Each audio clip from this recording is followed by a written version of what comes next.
Thursday at 6, Dave. You know what time it is. It's time to get busy. Time to get busy. On today's show, we're going to be talking about the Hermantown Data Center. And actually, I'm going to throw in a little something about looks like an outside agency attacking some of our local people. And this is happening quite a bit lately because of the election. They've smelled blood in the water and think they can come after us now with everything they got. We're going to talk about our hourly parking prices are going up by 66%. We're going to talk about the bankruptcy for the development center that's in the Village project. We'll talk about some Minnesota legislature. We'll talk about the two governor candidates this week, Kristin Robbins and Lisa Demuth. And we'll talk about some more Minnesota fraud. We'll have some Tin Walz stuff to talk about. He just keeps getting better and better. Yeah.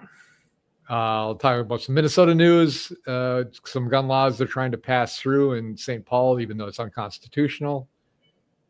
We will talk about some international news, and then we'll have the word of the day, which is a little preview, introspective. So if you're following along and you want to look up that word, we'll talk about it later. All right. Welcome, Dave. Welcome to Thursday night. Yep. Another beautiful night in Duluth. Is it? I haven't been outside since I got here at 7 a.m. It's actually, it said it was 51. Truck said it was 44. So I don't know which one's more correct, but it was definitely not 20 below. So that's a bonus for being late November or mid-November, I should say. So if we're at 50 degrees, we only have 70 degrees to drop before February. Yep. 70 degrees. Yep. Right. But you won't really notice it past, 10 or 15. Then the rest of it just feels, miserably cold. So once you get that miserable level, it just hangs there. It doesn't matter for a good 3, 4, 7 months, something like that. Right. All right, let's jump into Duluth news. We'll talk about this Hermantown data center and the Mortensen development. It's slowing its permit request to allow for more public discourse and consideration. Now, we've talked about this Hermantown data center before. It kind of got thrown into the laps of everybody without much discussion. They had a meeting about it, and I now am a subscriber to the Duluth Monitor, by the way, which is a very good paper, but it talked about this, and it talked about going to the council meeting and talking to these people and saying, hey, well, you know what? We have a lot of non-disclosure agreements being signed in Hermantown. Not a lot of people know what's going on. So can we have a conversation about it? And they said, yeah, we can have a conversation about it. It just has to be put on the agenda. They put it on the agenda, and guess what? It isn't talked about because nobody seconded the motion. So they just kind of circumvented that. And then when the guy from Duluth Monitor went up there and said, hey, why didn't you second it? The guy was basically like, I don't care what you have to say, go away. So it was perfect government agency stuff. So there's protests going on outside the Hermantown data center. There's in Hermantown all the time. They're saying, say no to the data center. And I agree with they should put a pause on it, but at the same time, they should really be thinking about, is the data center a good thing or not? And that's the question that we have to have answered. Not should we have it or shouldn't we have it? We don't have enough information yet. What I think people should be railing about is the process that's been put in place. You can't just do these things, sign non-disclosure agreements where you can't even say who the company is, and then expect people to be okay with you plopping out this massive data center in the area. What do you think, Dave? If you need to know more absentee noise about it, they're having a protest at Mesabi and Central Entrance at the Copper Top Church on Saturday. Oh, okay. Yeah, so I mean, if you're going to protest the Hermantown data center, yeah, you definitely go in middle of Duluth to protest it. Makes a lot of sense to me. Yeah. I mean, you get a lot of information. I mean, and that's what it boils down to is you get in a lot of information. And, I don't know if I'm on the same wavelength as you, but it's like, well, we need more information to know if this is right or not.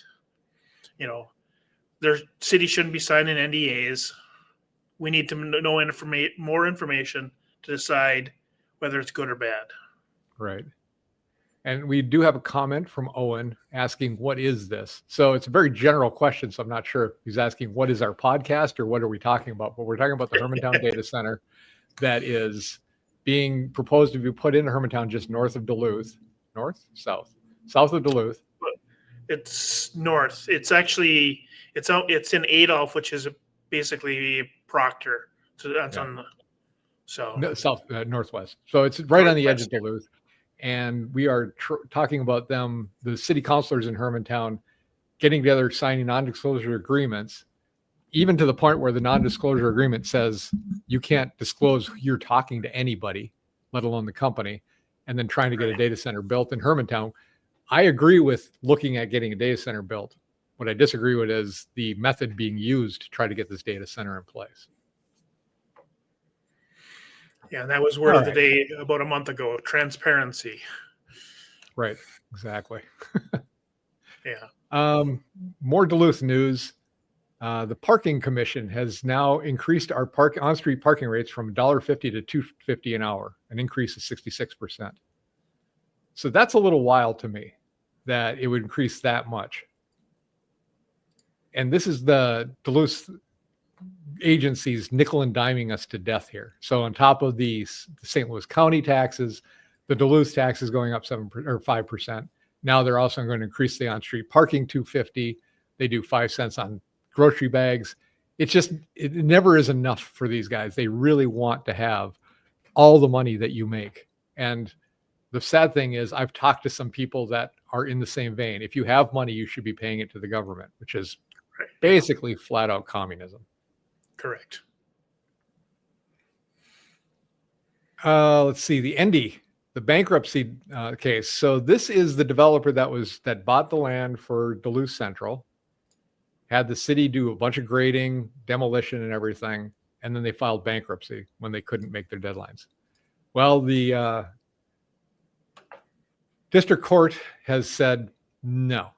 He noted that the case had been filed in bad faith, so he is not filing future bankruptcy cases for a year.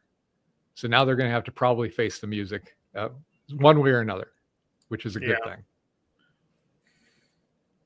That whole thing is a cluster, that whole process of trying to build up to Central. And if they'd have just sold it to the charter school, like we talked about, right? The Edison Charter School tried to buy it, but the Duluth School District wouldn't allow that because you can't have a successful school in a place where you used to have a successful school and make them look bad. Right. So another great decision, the red plan. And Duluth once again didn't do any due diligence to find out who this guy was, what his past was, whether he had the money to even start the whole thing, and turns out he didn't. So, and this kind of falls in play. So I've got another story coming up here. The former Ordean Building, we talked about this. Yep. They had been proposing to put housing there. It was going to be a whole complex for the whole city, right? And they were going to put 30 some units there. The city of Duluth also sold them the little park area next to the buildings. That's where you had benches and a staircase. It's right there where you see where that tree is. You just go down there, but there's a bunch of places to sit there. And then there's a lower section that's all grass. When I used to go running, I would come back, and if it was a really hot day, I'd go sit on one of those benches afterwards, kind of cool down before I went back to work. They sold that so that it had been assessed for tax purposes at $270,000, but the city of Duluth sold it to them for $27,500. So basically 10% of the cost. Yeah. Because they said they were going to do all this good stuff. Well, they've now said that, no, this is not going to be for housing. It's going to be a boutique, a short-term boutique, basically a hotel. Yeah. But, more costly. They'd called this midterm housing, corporate housing for the longest time. Now it's going to be a boutique hotel. So unless we can get out of this deal or find them or get money out of them, because they said they were going to build housing, that was the whole deal. This is Emily Larson's deal when she was mayor. This is a great example of not knowing how to make a deal. People running the city that don't know how to make contracts that you can tie these people to what they're going to do and hold them accountable. Yeah. This is what we talked about with the Lester Park Golf Course. If we do that deal, we need to make assurances that they're actually going to build it and it's not going to cost us money. I don't know that we have the people in place now that can make those deals, but it's a different group of people than it was when this deal came forward. I mean, Emily's not in there. Rogers, and now as a mayor, maybe we'll do a better job. Well, this Trillium Partners, he's relatively well known around the city, and he's done completed a lot of projects. But yeah, same problem has happened out in West Duluth, where they built a hotel, and they're above it. They were going to put Section 8 housing. Well, the developers backed out of the Section 8 side of it because it became such a headache and such a problem that it wasn't worth the tax breaks they were going to get from the city. So the city lost, I can't say a ton, but they lost some Section 8 housing because of it. My understanding is they're suing them, right? Isn't the city suing them to make them do what they said they were going to do? Well, yeah, but back to your point where they're not, there's nobody involved in the city that really knows how to get these people to do what they're, so you sue them. Well, right. That doesn't really solve the problem, because they'll just continue to not do Section 8 housing, which is fine. Right. It's their money. So, right. So we need, obviously we're back to the original point. We need better people in city government, which obviously isn't going to happen. Well, anytime soon. Not from this last election. That's for darn sure. No. I want to do a lot of things. I want to show one more thing here, as long as we're talking about Duluth Duluth people. If I can bring it up here. This is an ad that's been running on Facebook going against Eric Forsman. Yep. Now, I have problems with some things that Eric has done, but for the most part, he does a pretty good job. I think it's a little dicey when it comes to the BlackRock buying Minnesota Power. But I have a feeling that this is not something that I tried to find out information about this group, and you can't find anything about this group. So what it stinks like is outside money from Duluth coming in, pouring in to try to get our candidates who are at least somewhat conservative out of power, so we can have a Minneapolis-based, Minneapolis-like city council, which is so far left that it's just destroying that city. Yeah. So I don't like these kind of ads. I think this is not the way we should be doing things here. And this is not, I don't think these people have any business doing it either. I don't think they're part of this city. So I wanted to show this ad and see how stupid and petty it is. He doesn't deserve this. He's just trying to do his job as a Duluth city councilor. And from what they're saying here, it makes it sound pretty bad. Yeah, there doesn't seem to be a lot of accountability in what they're saying. So, yeah, and just like I said, it's probably outside influence. It's not Duluth people doing it. Right. All right. Let's see. Let's talk about governor candidates, shall we? I was able to see Kristin Robbins yesterday. Got to meet her. Got to hear what she had to say. Now, she's a new candidate for governor from Minnesota.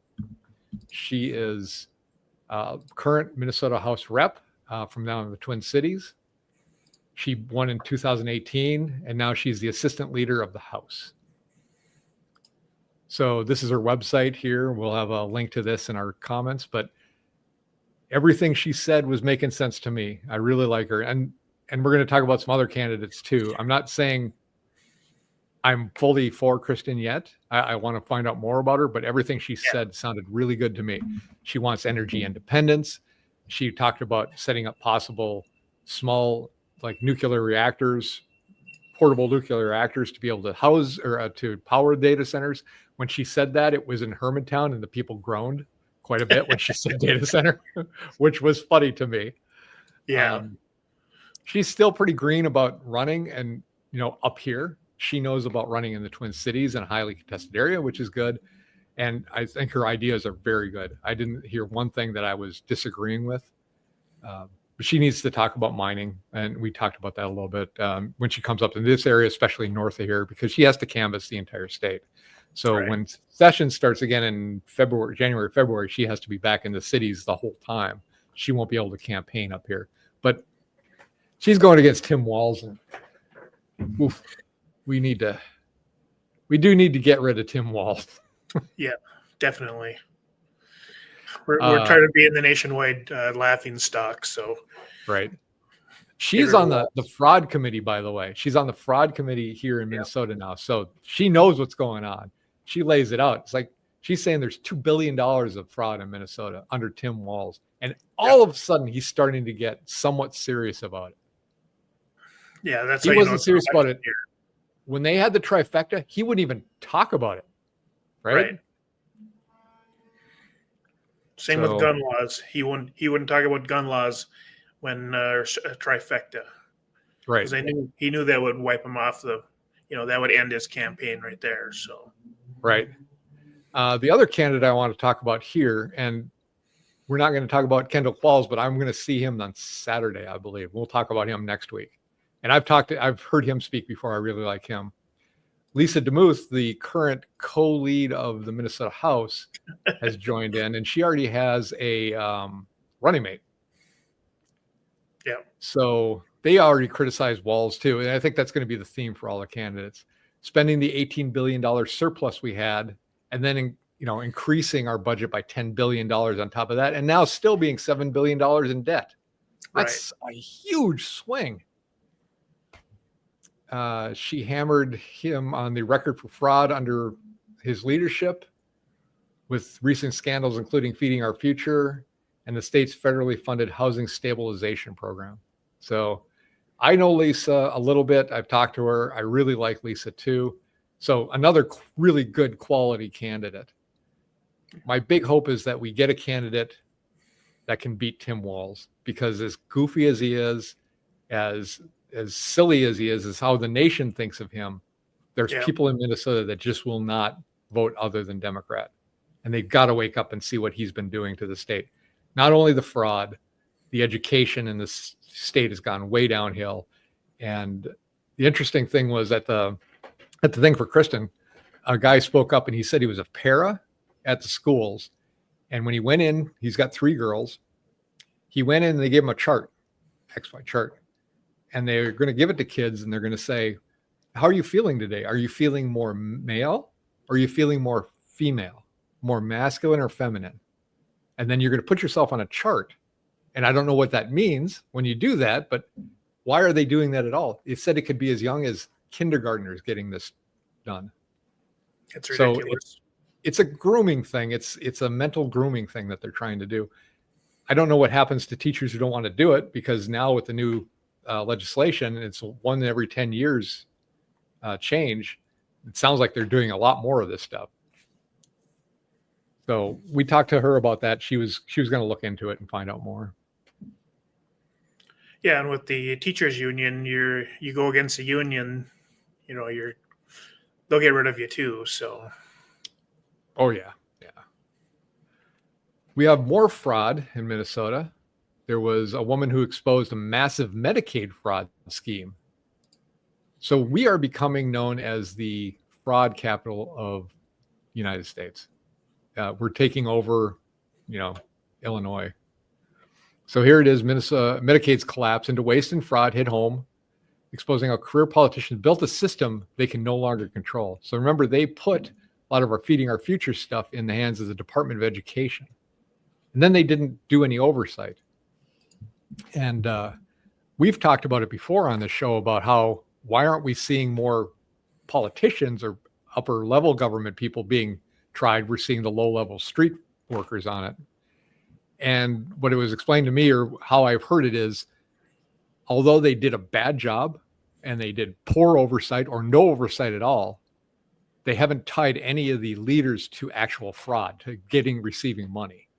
So unless they can tie those together, they can't do anything other than the governor can fire them or put them in a different position. Obviously, Walz is not doing that. No, because that's the problem. The people that are administering the funds know that there's a problem, but they didn't create the laws. Right. So the Democrats that created the laws intentionally or incompetently left loopholes in there so that fraud could happen. Right. And that's what we have to get rid of, those people, you know. Well, the people funding it were just doing what they're told, basically. So, well, this is the same thing with this Family Leave Act coming up starting January 1st, where we're all, as small employers, nobody's excluded from this. So if you have one employee, you're still funding it. If you're a daycare center, if you're a nursing home, you're still funding it. But the study said that you needed, I think, a 1.2% tax to be able to fund this thing, but they went in with a 0.88% tax. So you're already walking into this thing next year underfunded, which is what they do. They pass a law, and the consequence doesn't hit until a couple of years later. This is Obamacare, the same thing. Yep. It's a time bomb. It's so that it goes into effect, and then people get used to it, and then taking it away from people once they get used to it is almost impossible. And that's why, by design, if they felt the pain right away, that would be the time to take it out. But if you got it going for a couple of years, well, then at that point, you're never going to defund it ever, unless there's some real hard action done. Right. And then hopefully Trump does that with Obamacare. Right.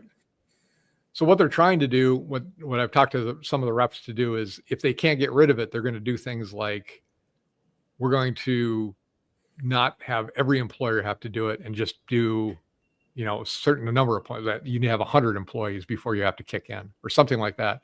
It's going to devastate small businesses. It really is, because you're going to basically take any trained person and give them a large amount of time off, where you're paying that person and another person, doubling your wage out. And a lot of people run businesses on the razor's edge for profit margins.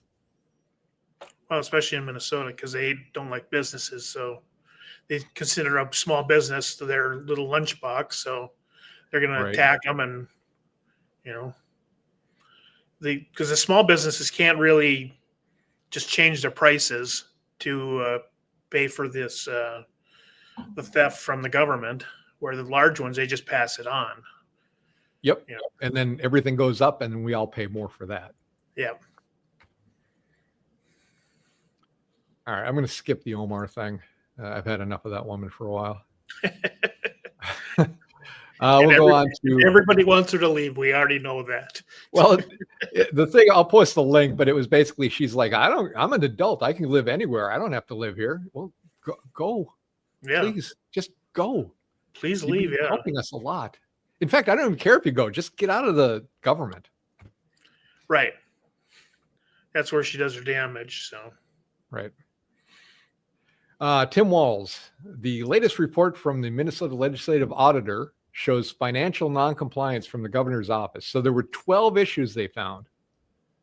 And Walz's office has explained that of the 12, 11 have been resolved, and the remaining one was partially resolved. So letting fraud run rampant, trying to, remember the House split on the vote for having an independent auditor for this kind of thing. None of the Democrats voted it, including Duluth News Tribune supported candidates Pete Johnson and Leish Kozlowski. Yep. Therefore, we couldn't have an independent auditor. What they're trying to hide, I don't know. But this audit has showed that there is at least 12 issues of just not knowing how to do your job. And that's Walz right there in a nutshell. Right. Yeah. If you can't handle a small office like that, how can you handle the whole state? Right. Your incompetence is just right there for everybody to see. So. And this is Lisa Demuth. We talked about her earlier. She's running for governor. A quote from her: "After years of allowing fraud to run rampant in state agencies, we're now seeing that the lack of internal controls and accountability measures extend even to the governor's office. Here in Minnesota, accountability starts at the top. It's time for the governor to take a hard look at the financial practices within his own office and take responsibility for cleaning up the noncompliance, both in his office and across all his agencies." So we'll see. Hopefully that will happen. It won't. But Yeah, I mean, I was watching the local news, and they didn't say a word about this until he responded. You know, they didn't say anything until he responded, and then when Right. when he was able to respond, then all of a sudden it was a story to them. So Right. he could cover his tracks properly. And that's basically the way it made it sound as, oh, it was nothing. It's nothing to even consider. So. Well, you'll find in Minnesota and Duluth especially, they're very good about not reporting a lot of news. Right. Anything that's bad, they don't report. Most people don't know anything that Leash has proposed in her legislation for the east end of Duluth. They're completely oblivious to it, and that's by design. The people running for Duluth City Council, I ask them questions. They won't answer the questions. They just keep quiet. They don't want to talk, because the more that people find out, the worse they find out it is. So they just don't do it. And it works, because just like when Tim Walz ran last time and he didn't actually do any debates or go out and campaign, and he won anyway, that's the same thing. So that's hopefully not going to work this time. But you can tell that Tim is on the re-election campaign because he issued an executive order to create a Minnesota food pantry network for veterans. So I'm not saying that's a bad thing. I'm saying that's a great thing. But I thought we had a no kings thing going on where you couldn't do these executive orders, and we were against all this. Right. And the other thing is, welcome to the party finally realizes that veterans probably need some help with the food pantries. So he's going in for re-election. He's trying to do all this stuff beforehand. And I don't know where he's getting the money to do this. That will be interesting to find out. But apparently his bookkeeping is so shoddy that he probably thinks he just has the money. Yeah, I mean, he's got $1 million sitting in his campaign fund, but who knows where that actually came from. So, yeah. He is still, another story is Walz keeps pushing for special session on gun violence. So here's a quote from him. The public health crisis we have around firearms is simply unacceptable. It's not the firearms. It's the people wielding the firearms. yeah. You're going after the wrong thing. So we asked the governor why he doesn't call a special session without the pre-agreement to at least force a debate over the debate. Well, the debate won't happen, he responded. The floor would be controlled by Republicans who have made it clear they don't want to have this discussion. So in true Tim Walz fashion, he won't have the conversation if it means a fight. He just wants to slam dunk everything agreed to beforehand so he can take credit for it. If it's even going to make him look somewhat bad, he will not do it. That's right. His MO. He's been following it, and unfortunately very effectively on a lot of people. Yeah, I mean, and he had the trifecta and didn't say a word about guns. Yeah. Why is that? Keep things quiet so they get their other stuff through. Because they know that Minnesotans do not want this 100% gun control from the government. So he's not going to do it because that would cause him to lose the election. So he's trying to spin it to blame the Republicans. Right. Is what it really boils down to. Just like the shutdown, they were trying to spin it. Yeah. Last thing I wanted to say again. And that's why that's why we don't hear a word about the Trump ballroom, because it'll make him look bad. It'll make Walz look bad, like an idiot. I don't know why he would look bad because of $200 million to build a ballroom that's privately funded versus $760 some million to renovate an existing house place where people spend 3 to 5 months a year. Right. A house office. Using tax money. Yeah, public money, right. Yeah. And the last thing I wanted to talk about just kind of fits into the violent left Tim Walz thing, and I'll explain why in a second. Fetterman, is he a senator? I think he's a senator, right? Yeah. He said that Democrats are rudderless. Well, I don't want to go through the whole line, but it was interesting. If you go down into this article, what he's saying is it's interesting between the two parties because he takes venom from both sides because he's a Democrat. He gets venom from the right, and because he speaks against the Democrats, he gets venom from the left. But what he said is, of the two, the Republicans will call him names, such vile names he doesn't want to say it. Yeah. But the Democrats just want him dead. They say, too bad the stroke didn't work. Have another stroke. Too bad, the doctors did the wrong thing. And that's what my experience has been too. The Republicans or the conservatives that I know will attack you on your ideas. Yeah. The Democrats will attack you on your person. They will make it very personal coming after you. And the reason I say this is because I've seen people that are very nice people that I know wouldn't be violent, wouldn't be, basically don't harm anybody, with just complete anger in their eyes and telling me things like they really want to cause harm to some people just because they're Republican. And you ask them why, and they can't back it up with facts. So I got to agree with John here. He's right. It's kind of scary. And we see that with the Turning Point people here in Duluth getting, threats again this year, a couple threats already this year. Just doesn't stop. They're doing it massively in California. Of the TPUSA are getting attacked and tables flipped constantly out in California. So, it's pretty bad how violent the left has become. Right. We'll move on to Minnesota news. And speaking of violence, a Minneapolis city councilor was carjacked. The best part about this story is, to me, he was just reelected, even though his foundation he started was part of the Feeding Our Future fraud, and still he got reelected. Right. And it was two juveniles. They'll never say any description of them, so you just know they're youths. I think that's how they call them in here. Yeah. And even this happens to him, and he's not acknowledging its problem in Minneapolis. He's not acknowledging the problem of carjacking and the violence down there, and just letting them go. And I'm guessing these two kids got let go that day. No, I seen in another interview where he was really pushing for punishment for these kids.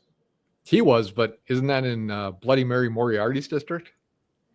Yeah. So nothing will happen, but it's interesting that, he's not going to push for something that he wants. He was never going to push for consequences until it happened to him. It happened to him. Right. It happened. That's then what a lot of people are like. Yeah. Now there needs to be consequences. Right. They should, he needs to get special license plates so kids know, hey, he's a government official. You don't get to carjack him. It's like old communism. Everybody's equal, but some people are more equal than others. Right. St. Paul has adopted a comprehensive gun violence prevention ordinance on Wednesday. The ordinance bans assault-style weapons and high-capacity magazines. It was passed unanimously by the city council. This will not stand. It's unconstitutional. It's been proven over and over again. Yeah. And I think it says it does not take effect until the state preemptive law is lifted. So it's a nothing law right now. But even if it does pass, I think the next article is the Gun Owners Caucus is suing them for passing this. It is clearly an unconstitutional law.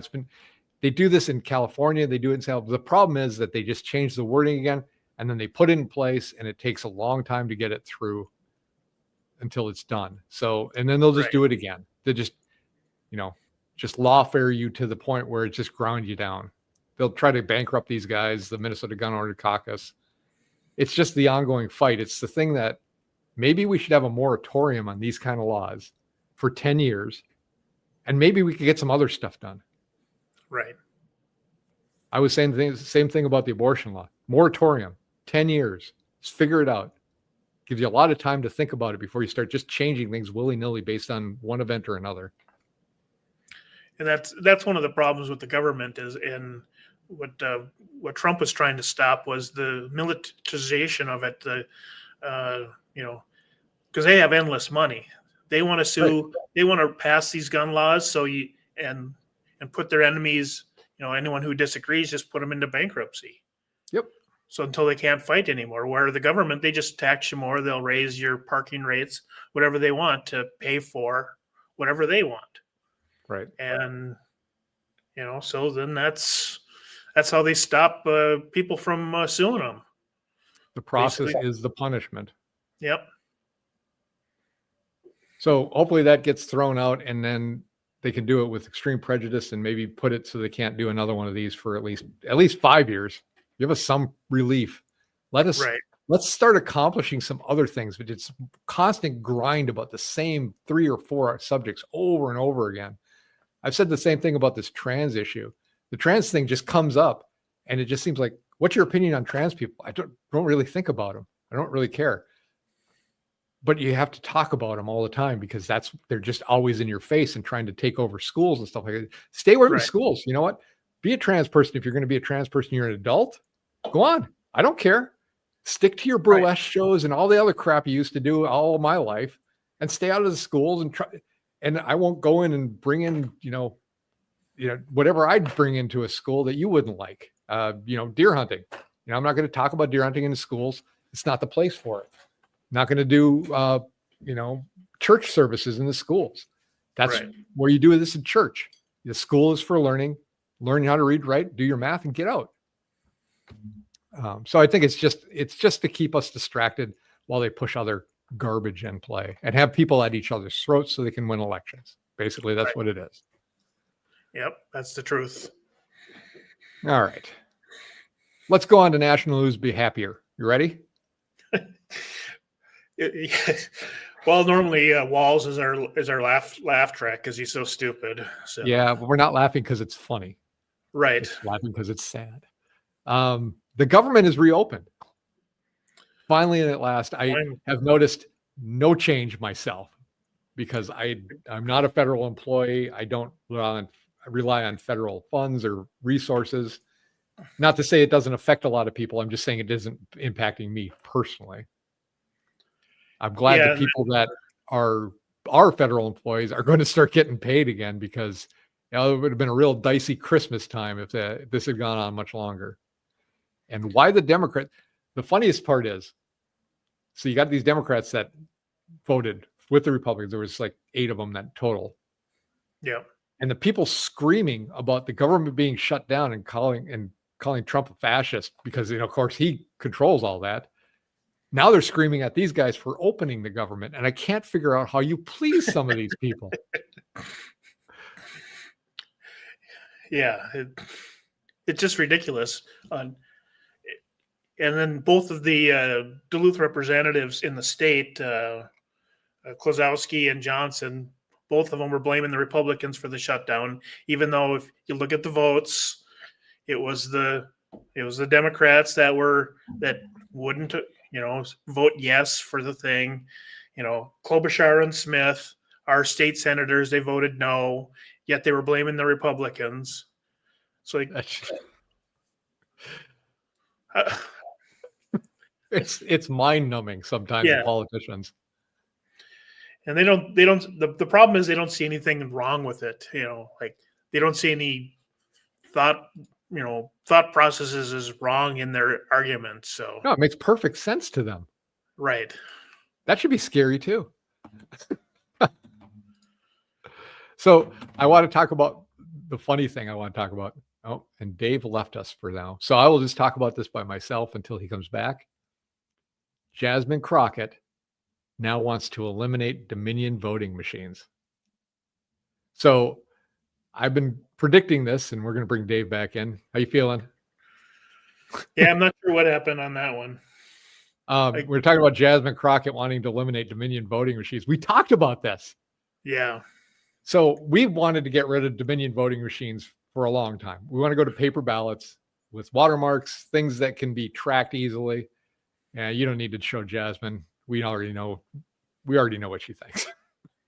Yeah. But this is great because now a conservative has bought Dominion So where we were being told for a long time, you can't screw the voting machine. You can't change it. You can't, they're uncorruptible, basically. Now that a conservative has it, they're a danger and we have to eliminate them. Well, you know what? I agree with Jasmine. I agree with Jasmine Crockett. It happened. Write this day down, November 13th, 2025. I actually agree with what Jasmine Crockett had to say. Let's get rid of them. Let's go to paper ballots. Yeah, but we were talking about that 100%. That soon as the conservative bought Dominion, everyone on the Democrat side was going to change their opinion. Yep. Now it's bad, and she proved it. She was the first one to lead the stupid chart, trying to win the stupid Democrat war. Yeah, she edged up. She's a little smarter now. Yep. Good girl. All right. Another story I found was 600 illegal immigrants were awarded $112 million. And I'm going to just post this. I didn't really read it too much. It's in New Jersey, and the line of it says, the jury confirmed what we have argued all along. This is the guy voting, or their lawyer. The Suffolk County's actions trampled the basic due process rights guaranteed under the 14th Amendment. Now, we are talking about illegal aliens. I don't know how the 14th Amendment applies to them from the Constitution, because they are not citizens of this country. And this really needs to get sussed out. Just because you're here doesn't necessarily mean you have all the protections of our Constitution. Not like you can do something bad to them, but these are protections put in place for us. It's our country. And Bill Clinton, when he was president, made it very clear that due process is not for illegal aliens. That was never meant for them. And Clinton, a Democrat, said that very specifically. I'll have to track down the quote so we can reference it it seems like every week we have to do it now. Well, Clinton is far right, isn't he? Is it that Bill Clinton? Yeah, that Bill Clinton, the far right. I don't even know what you call him, antagonist. I heard that Trump is going to name the ballroom the Monica Lewinsky Ballroom. I think that would be pretty funny. Yep, that would be very good. Let's see. Texas cements business-friendly reputation after locking in tax bans. So here are 3 measures. They've got a capital gains tax ban. So if you have capital gains, which means that you haven't realized the gains on your investment yet. You put in $100. Now, theoretically, whatever it is worth $200, but you haven't taken that cash out. Once you take the cash out, then that's the gain on that. And that's what capital gains are. So they're taking away that tax. Securities transaction tax ban bars the state from imposing taxes on financial trades or payroll transactions, effectively ruling out a Wall Street tax on buying or selling stocks. That's going to be good. And the big one, the estate and inheritance tax ban. So prohibits any future taxation on wealth transfers after death, a safeguard for business owners and families looking to pass assets to heirs. Yeah. Now, a lot of states have this minimum amount. So up to a certain amount, you won't have to pay tax, and above that you do. But when you're talking about a farm, you're talking about a lot of money. Right. And almost any farm is going to fall into that tax base, and they're going to just take it away. So you work your life, you pay taxes on that. When you buy things, you pay taxes on that. And when you pass away and you try to give that to your kids, they also have to pay taxes on that. It's crazy. It's triple taxation. Yeah, in Minnesota, it's almost, I heard, up to 55%. So over half of your business or your appreciation is gone to the government. For what reason? Right. So when you're taxing people to death like that, I kept thinking about, well, how many businesses have Minnesota lost because they just want to overtax the daylights out of people, and that's what the next list. These are almost Fortune 500 companies. These are large companies at the time that just left. Yeah. We got Securian Financial Group, Fastenal, Patterson Companies, Joanne Fabrics. Mhm. They announced closure of all locations. And Mervin's, Yeah, I think Mervin's was like a clothing store, like a fabric store type. so So here's the funny thing. So I'm having a conversation with somebody that I'm not mentioning who it is. And they say, well, millionaires should have to pay all their money to taxes. I said, why? Well, they have the money, so they should give it up for taxes. My argument was, when I said to her was, I'm a citizen, you're a citizen. I'm worth $1 million, you're worth $100,000. We have the same rights and we have the same protections and we pay, and everything is paid out the same. What's my benefit as a citizen to be paying 20 times more than you in taxes? And I think her idea is that millionaires don't pay taxes at all, right. which if you look at it certain ways, maybe they don't pay taxes because they're taking investment risks and they're getting benefits from the government for taking those risks. And if you don't like that, well, Minnesota has been Democrat ruled for a long, long time. So if you don't like those rules, maybe you shouldn't vote for Democrats. Right. But the idea of, well, you have the money, so you should pay it, is envious and backwards. They don't look at what is being paid for. They just look at you having money. You should pay it in. And it's ridiculous. It's a ridiculous way to look at things. The funniest part, though, because we're in the funny area, is this person still complains about the high rate of taxes. So, yeah. Well, think about, we did the story last week about the tabs for your car.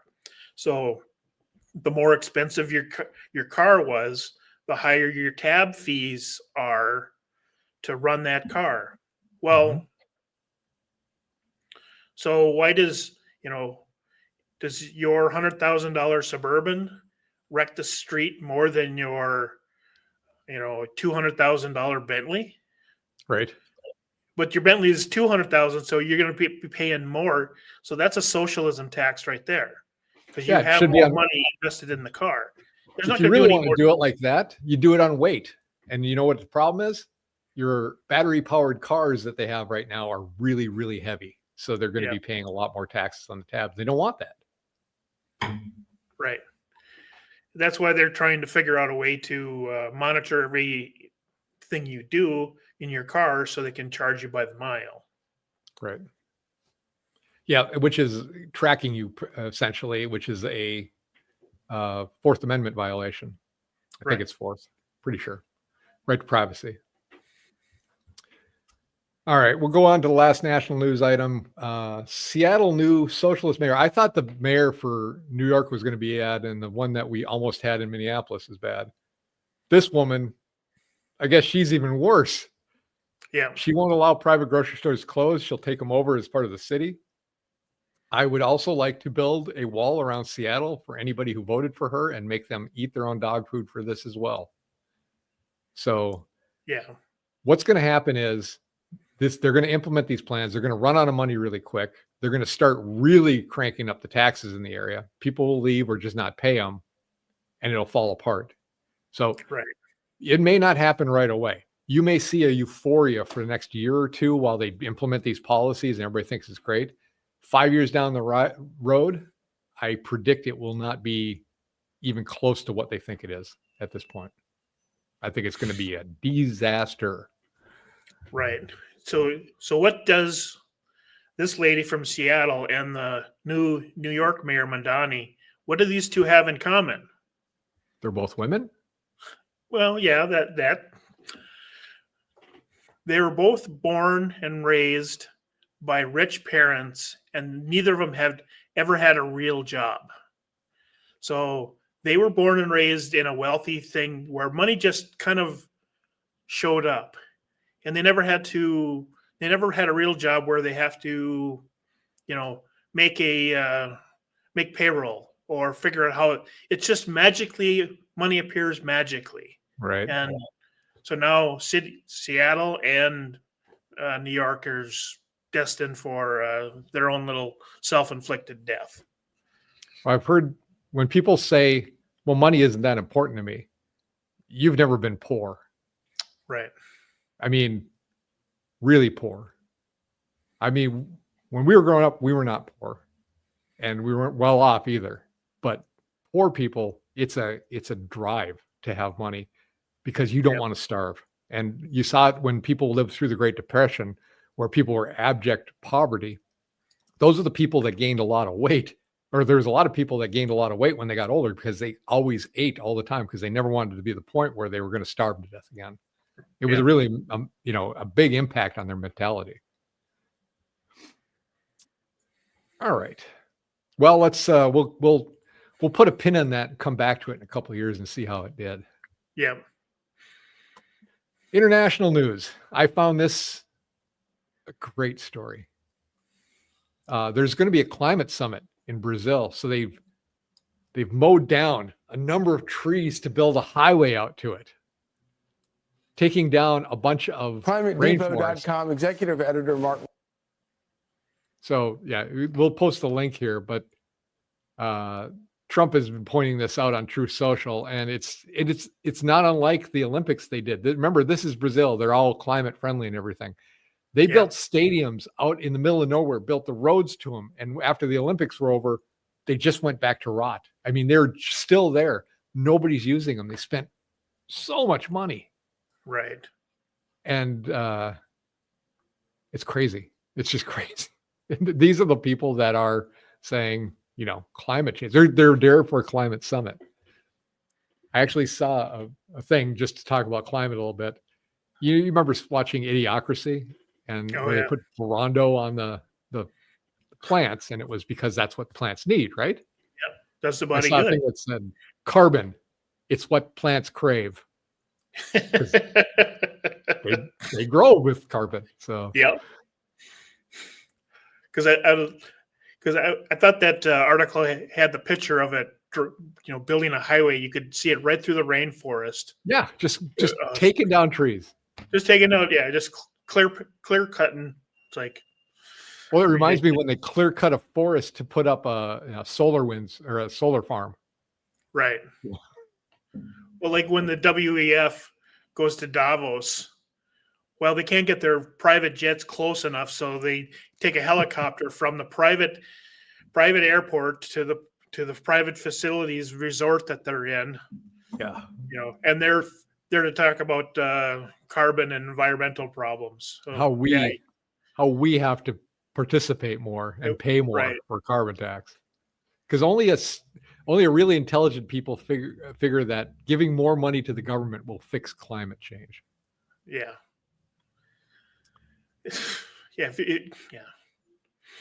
I got an article think the here. government is going to fix anything. No, they only create problems so they can fix them or pretend to fix them so they can get reelected. No, they solve them. They don't fix it. They solve it. Yeah, they pretend to solve it. Yeah, it may not be a good solution, but they come up with a solution. Right. The UN wants to clamp down on free speech online.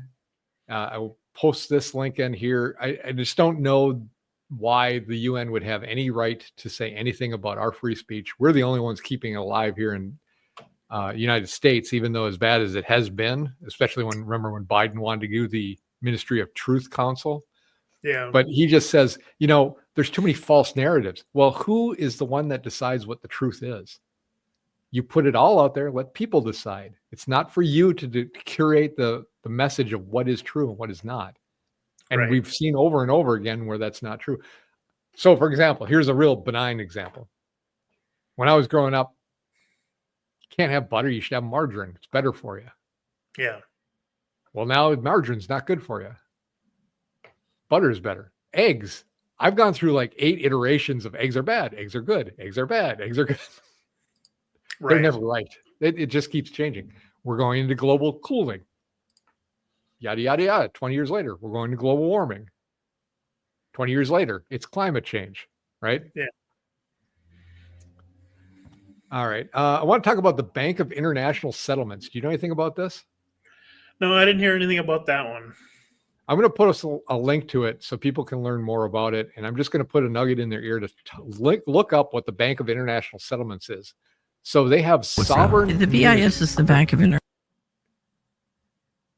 You could play this if you want. Just pull up the volume and play it. Or you muted it.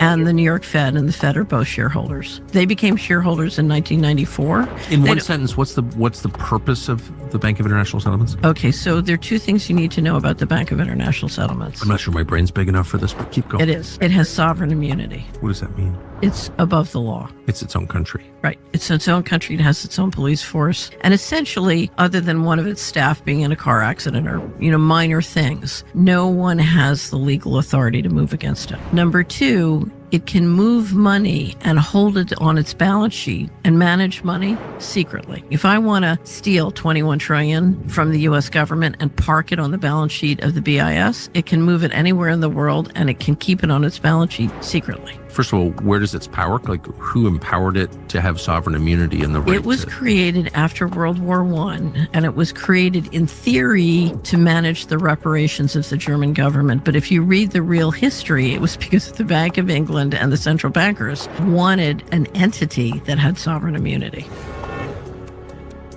If you look at... There you go. Yeah.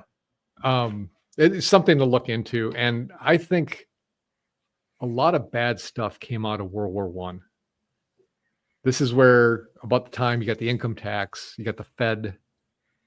It really, World War One was a lot bigger than I knew. When I was growing up, I thought World War II was the big war. I think World War One, after the aftermath of that, affected a lot of things that happened throughout history now. So this is something I just found out. I thought it was interesting. Take a look at that link and then find out more if you're interested. Yeah. The last thing for international news is a woman reporter in the BBC was reprimanded for giving a facial expression. So she was doing the news. You don't need to pop this one up. I'll put the link down here. She was talking about a news story, and it said pregnant people. Oh yeah. And she said pregnant people, women, and then she went on. And she got a bunch of complaints filed against her because of that. Can't make it up.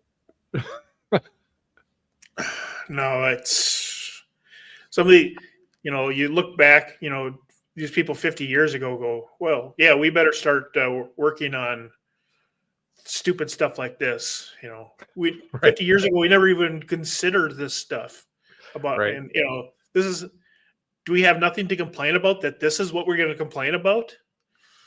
Apparently so. Thing that if you want to be driven mad, the USAID, us, fund the BBC partially. Right. That should stop. That's not in our best interest. Okay, let's move on to health and fitness. Kind of getting a really short show today. Again, it's our opinion that you should work your mind, work your body, try to go out and improve yourself, try to increase your physical fitness. That's always good for your mental attitude. Weightlifting is good with cardio. If you can do it, if you can't, do what you can. Yeah, this link I have here is why I don't want universal health care. So it's kind of off topic for health and fitness. But when we had universal health care being shoved down our throats, my argument was, I don't want to care about your fitness. You can do what you want. I don't want to care about it. So go ahead and play this if it's going to play. So this is a video of a woman who shows her daily diet just for one day. And it is abhorrent. So you take it off, Dave. It's not going to play. But what it comes down to is what I ate today as a baddie. Good morning, baddies. Yeah, it's bad. So you're going to see a lot of stuff, and it's almost revolting to listen to it. It's the sounds it makes. So I'm going to take that off. I think that's what Obamacare was about, was to basically force individuals to tell on your neighbor, to force your neighbor to get thin. Because now I'm paying for your health care. Right. Therefore, I should care about what you do. Therefore, I should say something to you if you're not doing something correctly. Which is the insidious thing. And before this, if you wanted to eat Big Macs every day, 5 times a day. Fine. I don't care. If you want to be 600 pounds, go do it. Now you're making me care about it because I have to pay for you and your health care. And that's just not the way it should work. No. I don't want to care about your health care. I want you to do what you want. That's the crazy thing about living here. You should be able to do what you want, but I shouldn't have to pay for you to be able to do what you want. Correct. So if you want to be grossed out, go ahead and click on that link when I post it in the chat. It's not good. It's not good. All right. We'll end it here with the word of the day, introspective. It's an adjective, inspecting within, thinking inwardly, capable of or exercising introspection, self-conscious. Okay, Dave, why did you put this as our word for the day? Well, when I talk to people and, about our political issues and blah, blah, this and blah, blah, that, I noticed that they're not actually, they're just kind of, well, it's this way because I said it was this way, and this is what I believe. But when you try to talk to them about facts or stuff like that, they can't come up with facts to, well, why do you think that way? Well, they don't have an answer for that. It's how they feel. It's how they feel. It's not a fact-based belief system. And so I thought that word was kind of appropriate considering what I've been hearing lately through through my conversations is, well, my beliefs are based on something, introspective. Well, why don't, fine, you want to think that way. Yeah, you're an American. You can think any way you want, but why? Introspective. I think it's a good idea if people, no matter what, always reassess what they're thinking about something. If you're seeing some people disagreeing with it, at least think about why they're disagreeing with it and look back and say, does it make sense? You might reorganize everything back to the same thing and you're just going to be back to, I think it makes sense. Sometimes you go, okay, I kind of get that. Maybe, okay. Now I can, if you can't see both sides of a story, you're not looking at it hard enough. And if you can't argue the other side's point, then you don't know it well enough and you need to learn it. That's how you grow. And that's how you understand what you're doing is right or wrong. Maybe not right or wrong, but it's right to you. Right. Yeah. And then that's what I thought this is kind of a good word based on my conversations was,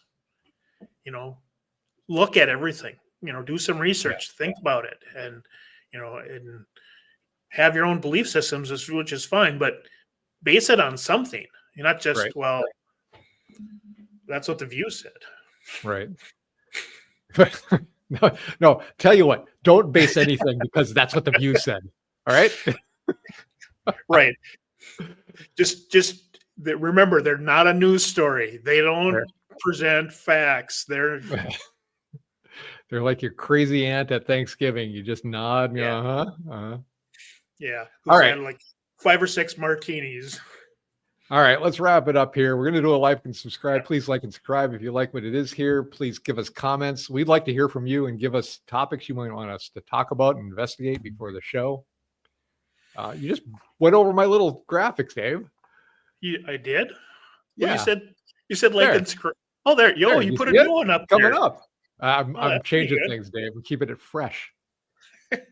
Well, at least tell me about it every now and then. So, what fun is that? Yeah, exactly. All right. Well, I appreciate everybody watching. It was a lot of fun. Hang loose, and we will be back here next week at 6 o'clock on Thursday. Until then, I'm Sean. I'm Dave. And thank you for joining. See you next week.